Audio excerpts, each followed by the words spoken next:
Welcome to Stat, I'm telling you all medical true crime stories, and it gets bizarre. Karen Wickham, yeah, she used to work in ER, and now she's sharing the knowledge, so let's get involved. Hey, funny and scary at the same time. Medical mysteries, all facts, she ain't lying. So tune in to Stat if you dare, cause crazy things can happen anytime, anywhere.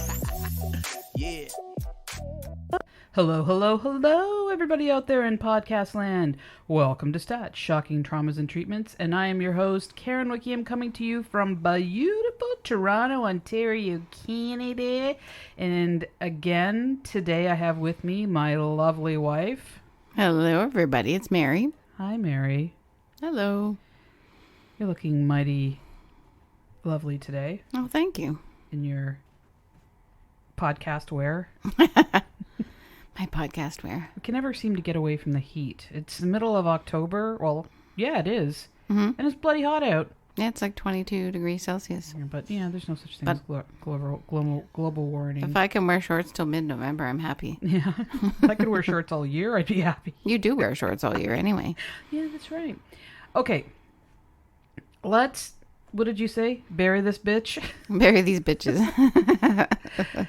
This is the third and final episode of Cathy Wood and Gwendolyn Graham and the Alpine Manor murders. The diabolical duo. Yep. So we last left off talking about all the ridiculous pranks and games they were playing at the nursing home.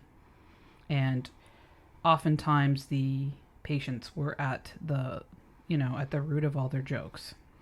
Yeah, I know you said that during your nursing career, you guys played pranks on one another, but to include the clients or the patients is reprehensible. Well, I'll tell you how crazy we would get. We would fill a 10cc syringe with water and squirt one of each other when we walked by. So, yeah, water guns, basically. Yeah, but nowhere near a patient, and it was just something silly. You'd get as you walk by. Of course, you always aimed for the ear, to get it in the ear or at like boob spots, Oh, so you could lactate. No, I mean that's pretty much it. I made a gigantic rubber band ball. Like I'm talking big. Like I can't even compare. Yeah, and it bounced really high.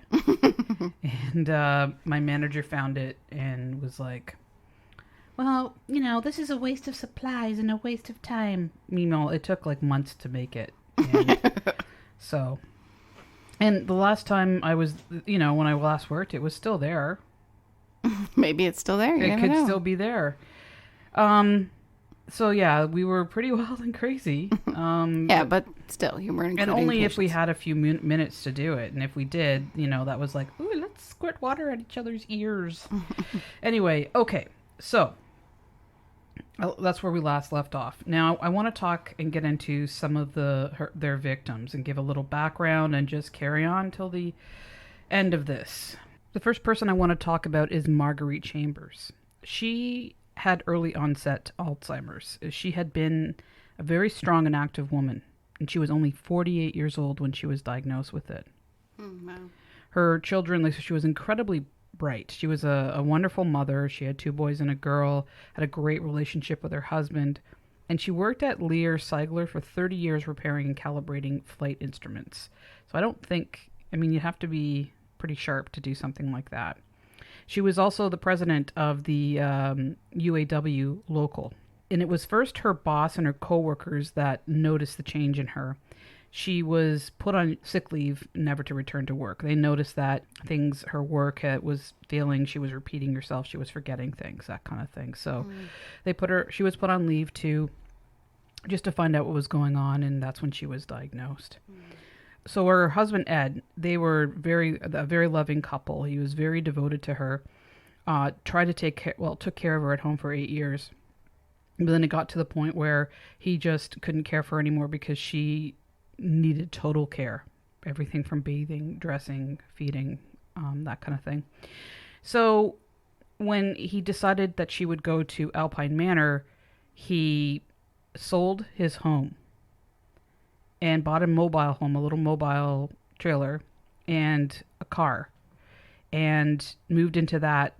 And he had that so he could go visit her every day. And when her needs got to the point where she could no longer just be cared for at a not total care level, he made sure that she was moved to a total care area of the manor and was getting full care there.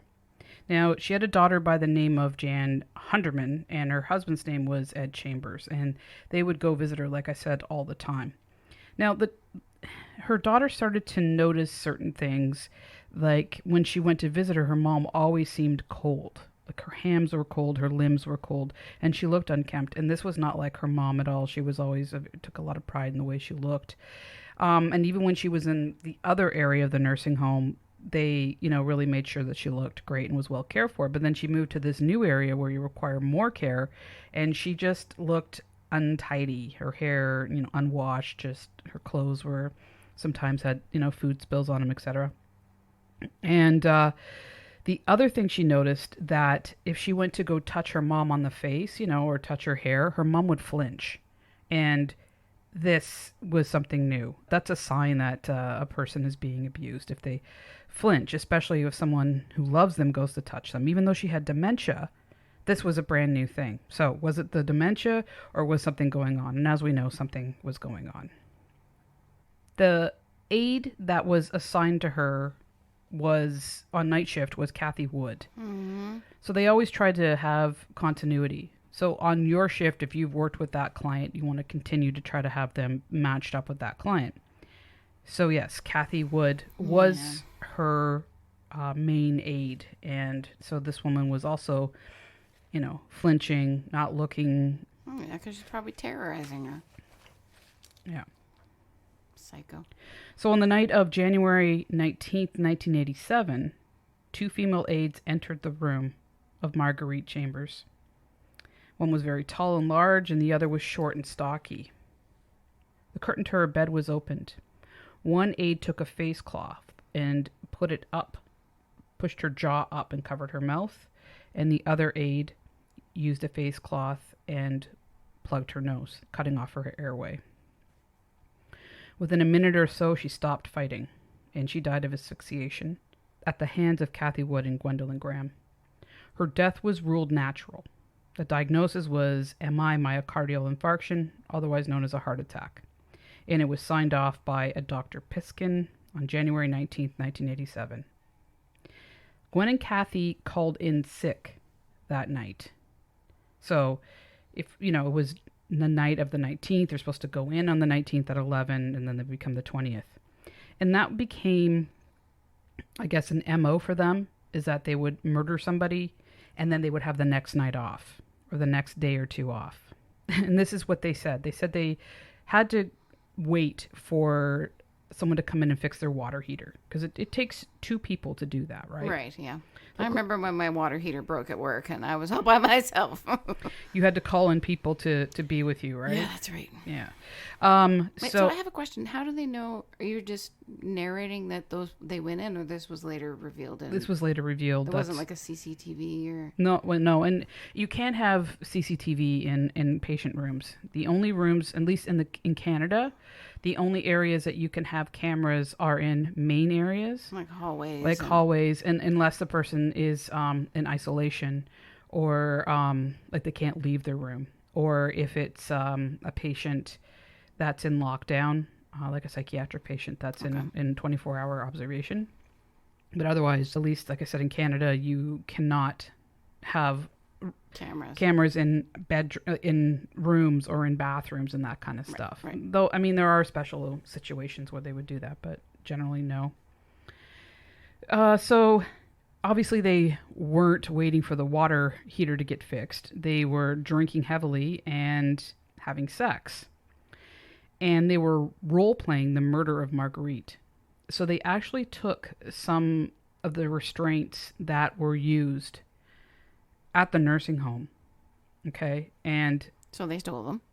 Well, they borrowed them. Borrowed them? Yeah, and they restrained each other during sex, replaying it, and they really quite enjoyed this. And they would actually put pillow or something over their nose and mouth suffocating into almost the point of unconsciousness.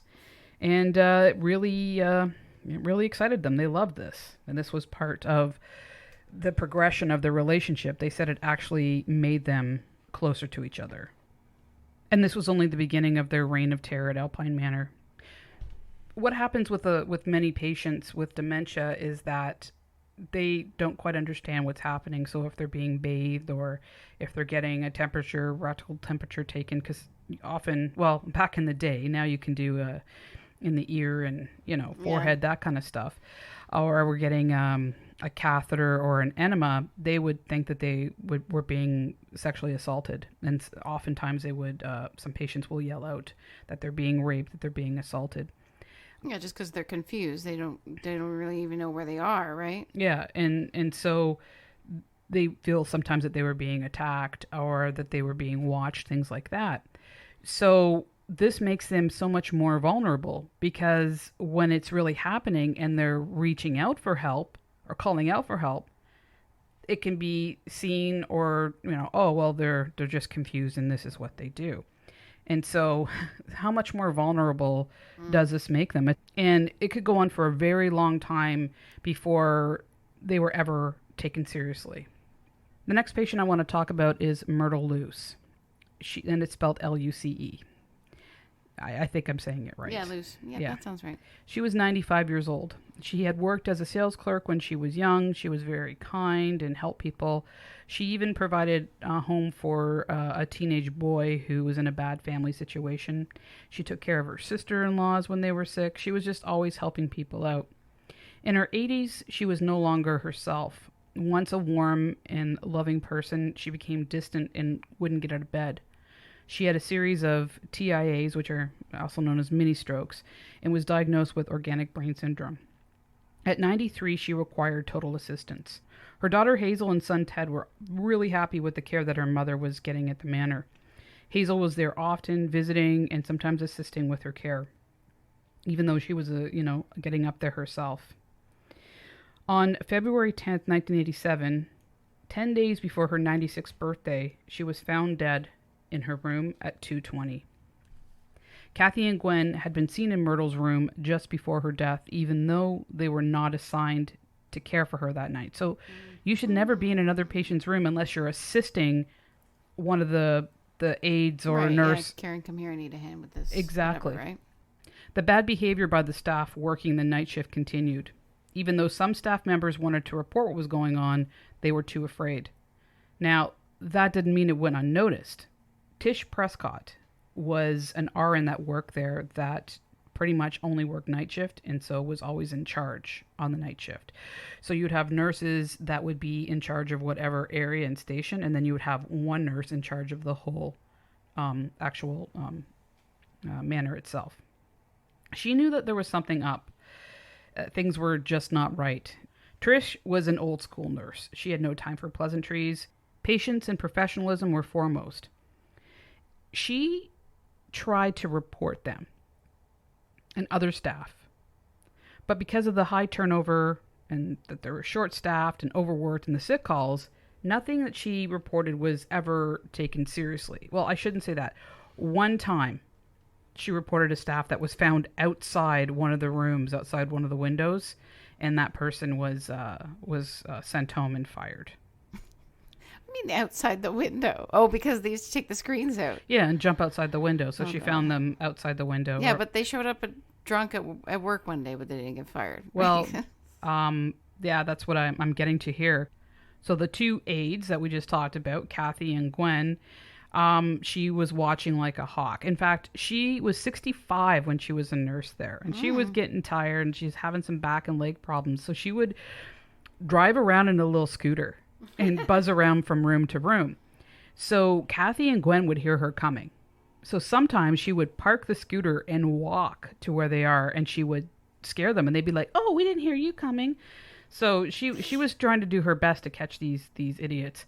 In the act of something. Yeah, so she saw, her impression of Gwen was that she was quiet and worked hard, and except for the night she turned up absolutely blasted drunk, and she could barely walk. So she sent her home, totally thinking she would be fired, And then the next night, Gwen was back at work. I could just show up at work drunk and they'll have me back the next day. And then Cathy, she absolutely didn't trust her, like I said, saw her as a ringleader, and she witnessed Cathy getting aides reprimanded and even fired. She would see, so she couldn't get Tish, the nurse, people fired or called in, but Cathy could. So what does that say? So many of the aides that work there were getting really, really nervous about working around her because they felt that she was interfering with their rounds, like sabotaging them. And she was setting them up and then reporting them. So, she would remove things from an area or hide things or mess up a room or, doctor charts and stuff like that, and then report them. And there wasn't really much they can do about it.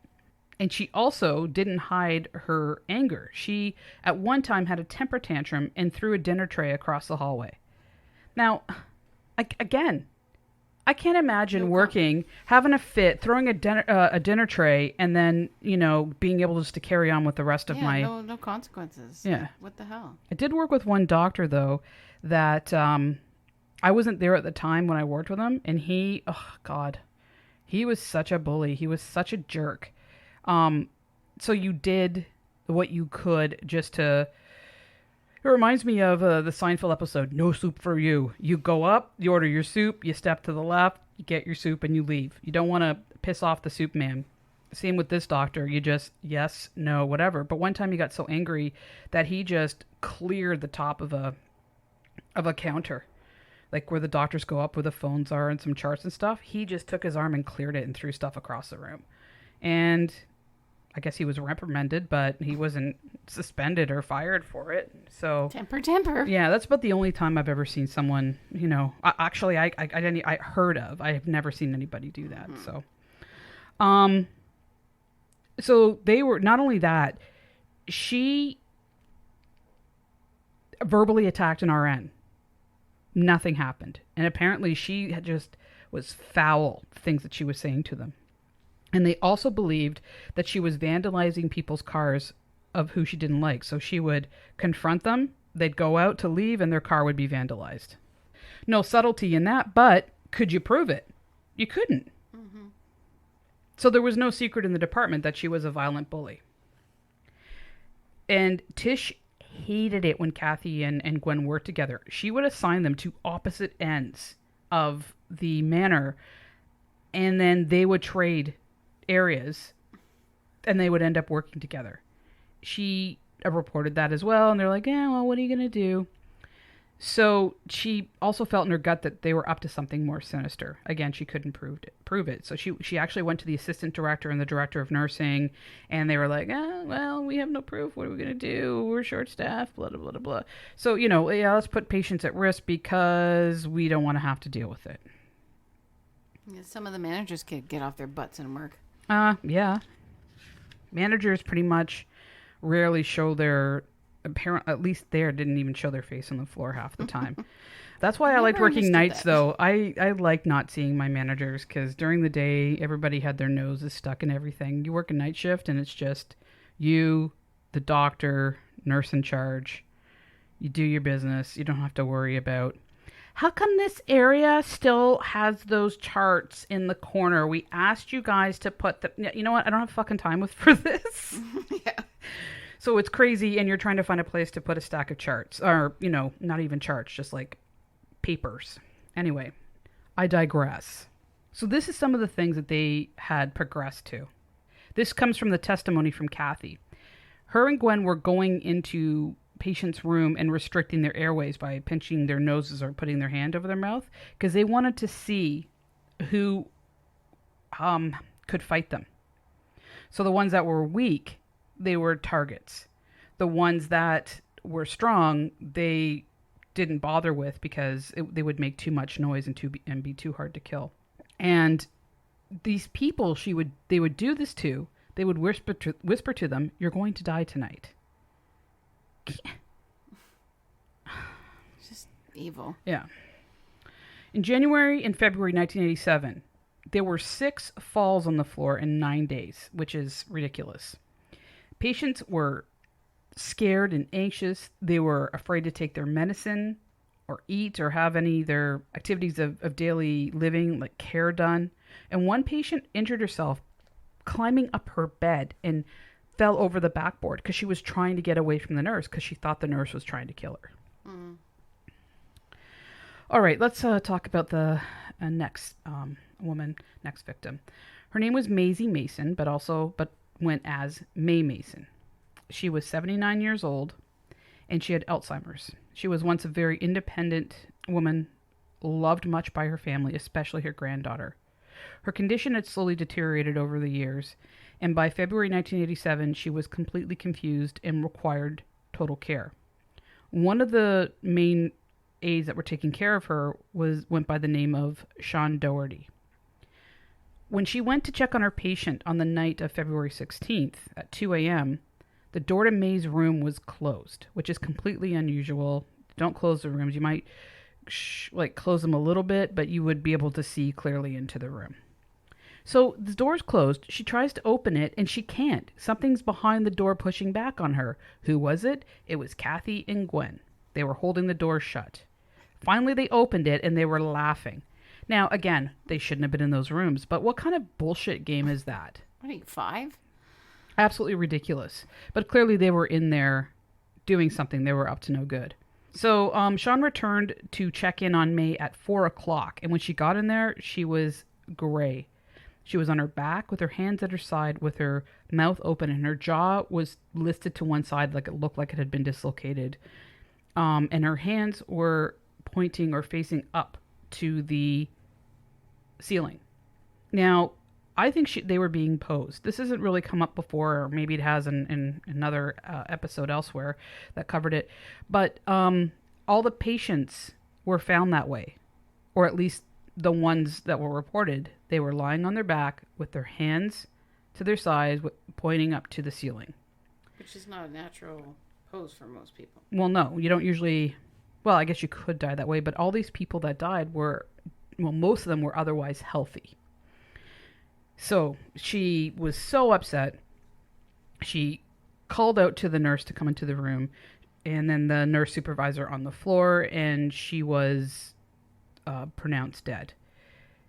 And the death certificate said it was a cardiac arrest, natural causes, and shortly after, she was cremated. So, if your oxygen flow gets cut off, of course you'll go into cardiac arrest. Well, yeah, but the thing is that because they were so weak and didn't fight, there were really no signs, and they used these face cloths so there wouldn't be fingerprints or specific bruising. So it would happen quick. There really wouldn't be any signs of struggle. Anyway, Sean quit shortly after because she was terrified of Cathy. That's it.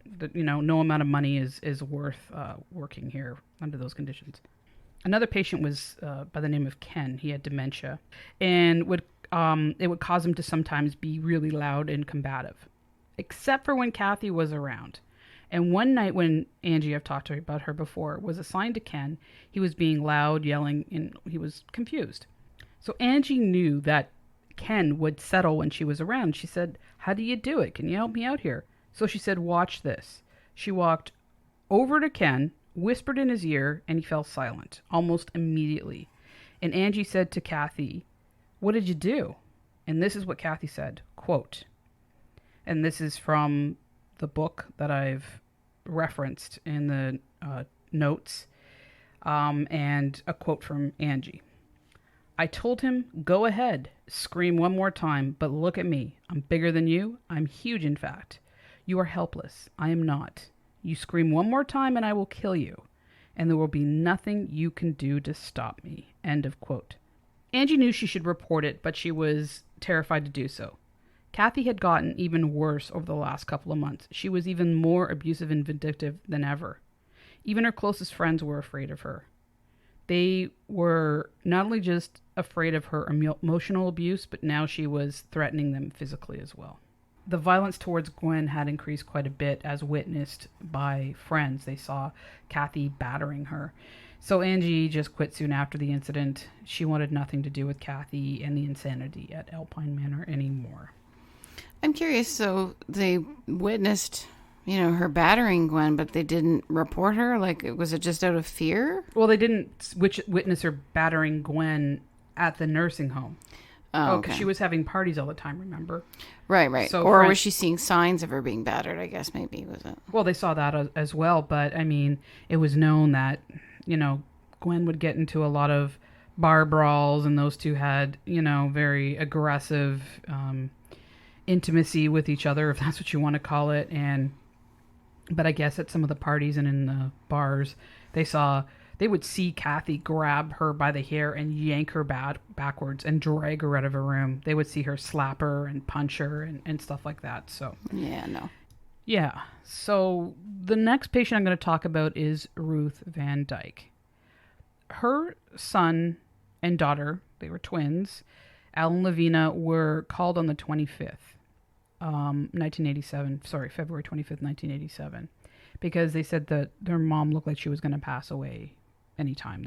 She was showing signs. And so they went and they sat with her. Now, as the evening went on, she was still hanging in there. And so they thought, okay, well, we should go home, grab a couple hours sleep, and come back.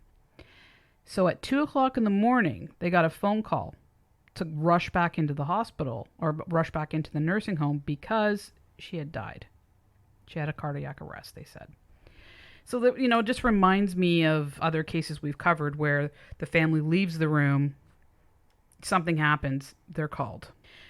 So yes, and of course, Cathy and Gwen had been working that night. Next person I'm going to talk about is Belle Burkhardt. Cathy and Gwen were again on the evening that she passed away, and she also died on the 26th. So that was 2 patients that died on the 26th. Okay, so they were escalating. She had dementia, but she was, as sometimes they say, pleasantly confused and healthy physically. She loved classic music, and she would smile, and she would act like she was a teacher and that she was teaching little kids. So if someone would come into the room or one of the nurses, she'd be like, okay, let's sing this song together. And, she was very sweet. The thing is, going back onto the 15th, one of the aides that worked with Belle noticed that she had bruises on her nose and on her cheek and her temples. She reported it to management and family as per protocol, but because she had a history of seizures, they said, oh, that might explain it, that maybe she had a bit of a seizure and she hit her head. But obviously those were areas where she was being held, suffocated. Cathy didn't like Belle. She said she was difficult for whatever reasons that Cathy decides. And that's a good reason. If you're difficult, you should die. Like, right. Fucking, ugh. So on February 25th, an aide by the name of Pat Ritter was doing rounds in the early morning.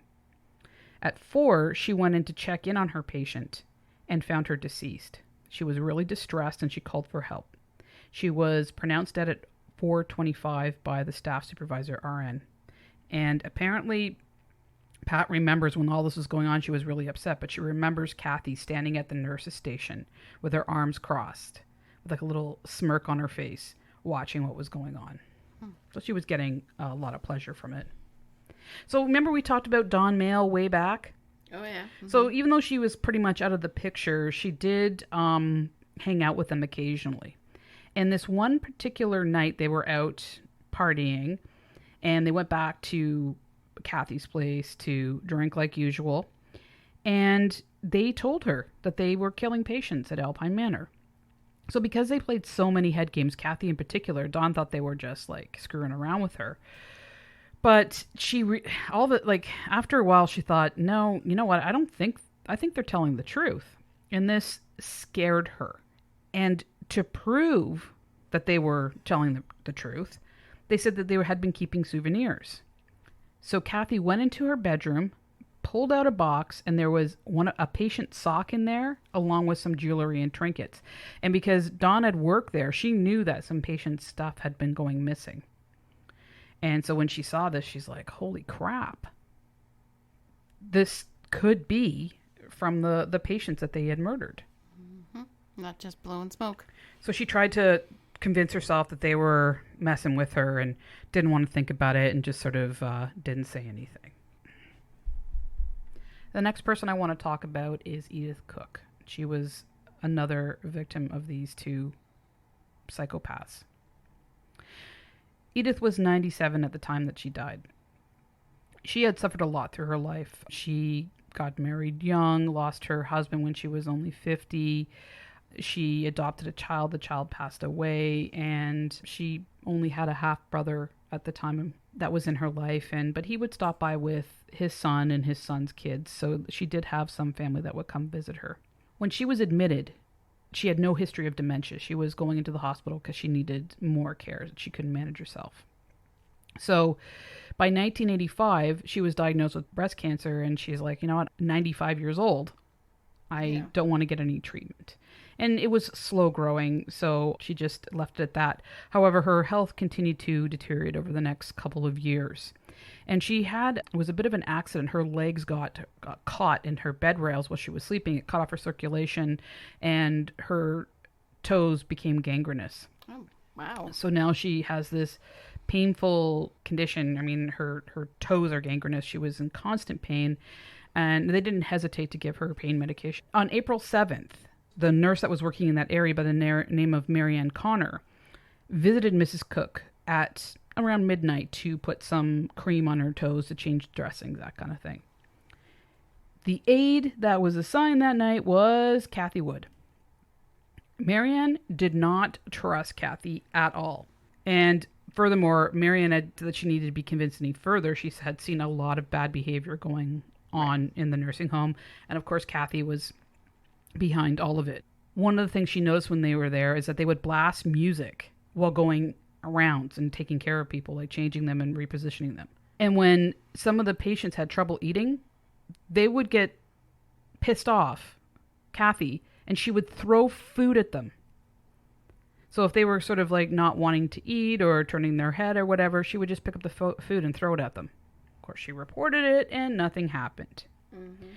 So at 2:30 that morning, Cathy approached Marianne and said she thought that Edith Cook was dead. So she had been alive at midnight, and now she was dead at 2:30. She went in the room and found Edith on her back, arms at her side, facing to the ceiling, being posed. So the floor supervisor came in, pronounced her dead. Now, one thing I want to tell you about Edith is that she, too, was very particular about her appearance, and she wore dentures. She had an upper plate, and she didn't like to be seen without them. In fact, she insisted that she had them in even when she was sleeping. Her teeth went missing. Oh, for crying out loud, they took her teeth. They took her upper plate as a souvenir. See, my mom has like a partial plate, and she usually takes it out at night. Yeah, but I mean, this lady, she was very particular about her teeth. So she would leave it in. Yeah, so, that was Cathy's way of saying, okay, that was your last in your face, right? In June 1987, Gwen gave notice to resign at Alpine Manor. She was sick and tired of Cathy and all the stuff that she was doing. She was sick of the abuse. So she quit. She got a good recommendation from management, which is okay. And she came to work hammered and played games, but sometimes they'll give the good reference just to get them out of there too. Mm-hmm. And she was getting paid $2 more an hour, and she was going to start July 1st. So she had this time off in between. So in the meantime, she had been seeing this other Alpine aide by the name of Robin Fielder. They were doing it behind Cathy's back. Mm-mm. Yeah. So the abuse escalated to the point where Gwen, it's like, I'm out of here. And she planned on moving out for July. Gwen and Robin moved into a friend's house, into their mobile home. Her name was Lisa Lynch. And Cathy would go to the trailer park and stalk them in her love truck. And this whole time, Gwen was had no intention of staying in this trailer home or this trailer park. She was making plans to move back to Tyler, Texas, and Robin wanted to go with her. So when Cathy got wind of this, she became enraged. She went to Robin and said, look, if you do this, I'm going to go to your parents and tell them that you're a lesbian. Thing is, Robin came from this upper middle class family, you know, white Christian proper family. She went to a private school. She was a cheerleader, and to her, like, she was absolutely terrified about her parents finding out. Even though she was 21 years old, she still was terrified that they would find out. Cathy also threatened Gwen. She said that she would go to the Alpine staff management and the police and tell them that she had murdered these patients. Gwen freaked out and told Cathy that she would move back in with her. So she went back to the house to move back in. She was doing it temporarily just to see if she could calm Cathy down. When she left, she was so afraid that she took her rifle with her, just in case. After a couple days, Robin asked Gwen when she would be coming back. And Gwen said to her, look, I need some more time because she's got something on me. So Robin didn't know at the time about anything. And she won't let me leave. When Robin asked what it was, she said, look, I can't talk to you about it. And then a couple days later, within a week of leaving, Gwen moved out of Cathy's and back in with Lisa and Robin. Gwen looked horrible. This gets some really sick shit here. She was covered in bruises and cuts all over her, and some really deep ones going down her back. Cathy had been beating her and sexually assaulting her. She actually raped her with her rifle. Oh my God. Yeah. And when she was horrible. raping her with it, she said that she was going to shoot the gun. Well, that'd be terrifying. I think that's as sick as you can get, especially one woman to another woman. Okay. Somehow Gwen survived the assaults and the abuse and the rape and was able, I don't know, Cathy somehow allowed her to leave, and they left it that they would just be friends. But I guess for Cathy, she knew that she scared the shit out of Gwen. Gwen wasn't going to do anything. Early in August, Cathy called Ken. She was always playing head games with him.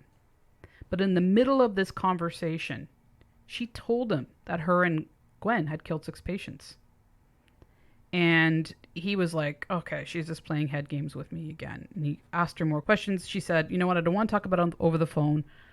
I'm going to come over to your place. And she did. And Cathy continued on with this discussion about her and Gwen killing patients. So this is what she told him. Of course, she always mixed lies with truth. Right. So she said they killed them with washcloths. Cathy would hold their chin up and keep their mouth shut or mouth closed. Gwen would cover their nose and they would suffocate them. Sometimes she said Gwen did it on her own while Cathy stood lookout. She named at least one of the patients Marguerite. But of course she said that Gwen made her do it. That Gwen was abusive to Cathy. That she was the victim, not Gwen. So everything that she had been doing to Gwen, she told Ken that Gwen had been doing to her. Which is so believable. The one thing that she told him as well, is that they played this game called the murder game. And what they wanted to do was kill 6 patients with the initials that spelled out murder. Wow. But they gave up because they could not find enough patients that were weak enough to kill to spell out murder. So they just went around, found the weakest patients, and killed them instead. Another thing that they would do is that they would leave these love letters for each other all over the place. And at the end of the letter, it would say, or one of it started, I love you forever in a day. The next one would say, I love you forever in 2 days. I love you forever in 3 days. Those numbers corresponded with how many patients they killed. Okay. Were those like in court? Yeah, these things came out in court. I don't know if they had the physical notes or not. Oh, they had the physical notes as well. Wow. Okay, yeah. So that was a Friday that she went and visited Ken. Ken being Ken, he didn't want to believe what she did, or that she had done it, or that it was even her fault if she did do it. He always made excuses for her. And this is a quote from him. Now, I don't know if it's his exact words, but this is a quote that I got. He'd say, "Look, Cathy, this is awful, but you've been through an awful time. You're confused. You haven't killed anyone either. You felt sorry for those people. You're just messed up. You need help. All this is because you don't know what kind of life you want to live. You don't know what's going on in your life." End of quote. And Cathy said, smiling, "No, Ken, that's not right. We did it because it was fun." And he was shocked. Well, like, she lied so much to him. I mean, how did he know which was, true, what was not? Well, that's the thing with her, is that you never know. Right. So he was saying, like, that you're just imagining that happened. You're just distressed because the But as you can patient see, died. it worked in her favor. Yeah. Right? Because she could pretty much say whatever, because she was a compulsive liar, that here she is telling the truth, but still Ken is like, "But it's not your fault. You've had a rough life." Oh, come on. I'm sorry. But if you told me you murdered 6 people, I love you. But I'd be looking into it. I wouldn't be like, "Oh, that's okay, dear. You've had a rough life." I don't even want to think about that conversation because it wouldn't happen. Anyway, so on the Saturday, she went home and they started to talk on the phone again, and she still told him the same story. So he said to her, "Please turn yourself in. You need help." And she said, "If you turn me in, I will kill myself." So he promised that he wouldn't. On the Sunday, he was afraid that Cathy and Gwen would get back together and that they would kill him. So he called a therapist that he had from years and years ago and said, "I need to talk to you. My ex-wife, says that she has killed 6 people. And he made an appointment to go see him the next day. And this is what the therapist said. "Oh, I think she's lying." And he offered him some advice. He suggested that if he went to the police, he wouldn't be taken seriously and he would just look like a fool. So, don't bother. She's lying. What kind of flippin' therapist is that? That's some great advice. And if you do report it, you're just going to look silly. Come on. So, he decided not to report her. He figured that Cathy would come to her senses. So, let's get back to Gwen and Robin for a second here. Gwen quit her job at Alpine Manor and had been making plans with Robin to go to Texas, and they headed that way in August. On October 6th, Ken goes to the police, and he speaks to a cop by the name of Tom Freeman, and he told him everything that Cathy had told him. And again, he continued to make excuses for her. On October 7th, Cathy was arrested at Alpine Manor and taken into the police department. Now, this cop, Tom Freeman, was creeped out by Cathy. He was like, she was really quiet, didn't seem bothered at all, didn't even say a word. And while he was interviewing her, he said she would play so many games. Like, he could see that she was warped, that she was twisted. And of course, her whole shtick was, "I was abused by Gwen. She made me do it." And he believed that murders took place, but he didn't know what to believe from her. So she told her version, of course. And she said that she was terrified of Gwen. She was like a third of her size. Yeah. But they still they didn't have any proof. Like, there were no bodies. There was no physical evidence. So Cathy said... some were cremated, right? Yeah. And so Cathy said, "Well, I can prove it. I've got letters and souvenirs at my house." So they drove her to her house. She came out with a paper bag of letters, but the souvenirs were not in there, and the letters proved nothing. They were just really explicit love letters between the two of them.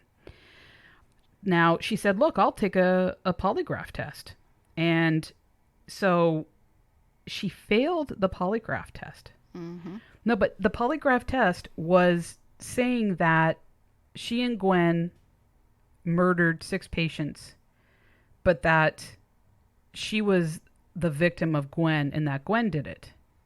So she failed it. And they thought, okay, this is a hoax. She's just messing around. But the reason why she failed is because she was just as involved as Gwen. Right. So she failed based on that she was fabricating that was Gwen that initiated everything. Yeah, so they were like, oh, this is a hoax, whatever. And then she was almost like, pissed off because she still wasn't being believed. So she said she'd do a second one. And this time she told the truth. And the polygraph supported that. I don't know what to think about polygraphs, but whatever. So once she, included herself in the murders, then the polygraph came back. Gwen was arrested in October. I think that it was the 12th. The reason why they were able to arrest her was because she had a warrant out. She had written some bad checks and she hadn't paid back the fine. So while they took her in, they had a search warrant to search her home, and they didn't find anything of proof. So now they've got these two women. Gwen's denying it. Cathy's spilling the beans on everything, but they still don't have any proof. There's nothing to really keep them or arrest them on. So when the police were interviewing Gwen, of course, she denied anything. She said she didn't murder anybody. Nothing of the sort happened. But what she did tell them is about all the sick shit that was going on in their relationship. And they were like, whoa, this is an abusive relationship. Now they're going, okay, so Cathy is the criminal mastermind and Gwen is the one that went along with it. So they did a polygraph on her, but it came back inconclusive, which is not unusual because people with personality disorders can convince themselves of things. If they believe their own shit, it'll come back as that they're telling the truth. Police have absolutely no proof of the murders, and they had to let them go. So I told you that Cathy passed her second polygraph, and that was on November 23rd, 1988, when she took it. The thing is, they still had no physical evidence. Only 2 of the patients were buried. The rest of them were cremated. And so they exhumed them, and they showed no indication that they had been murdered. And the fact is because they were too weak to fight. It wouldn't show that. The 2 patients that were exhumed were Marguerite Chambers and Edith Cook. But this time, the forensic pathologist changed the death from natural causes to homicide. For whatever reason, even though it didn't show any, he still changed it to homicide. Then they got warrants. The police got warrants. On December 4th, 1988, Gwen was arrested for the murder of Edith Cook. And Cathy was arrested for 1 count of conspiracy to commit murder of Marguerite Chambers and 1 count of murder with Edith Cook. The trial started on September 11th, 1989. And of course, their stories conflicted. Cathy was always manipulating and changing her story as it suited her. So she would just, giving everybody whiplash with the stories that she told. I watched an interview with her after, when she was in prison. Which, Cathy? Yeah. Okay. And even when she was telling what happened and what Gwen apparently had been doing, she was smirking and smiling through the whole thing. She just, they have those people that analyze, psychologists, psychiatrists that analyze it. I am no professional, but I can see that when a woman is talking about murders and she's smirking and smiling through the whole thing, yeah. So on April 89, Cathy signed a plea agreement in exchange for testimony against Gwen. She was found guilty of 1 count of conspiracy to commit murder and 1 count of second-degree murder. Gwen, based on Cathy's testimony, was convicted on 1 count of conspiracy to commit murder and 5 counts of murder in the first degree.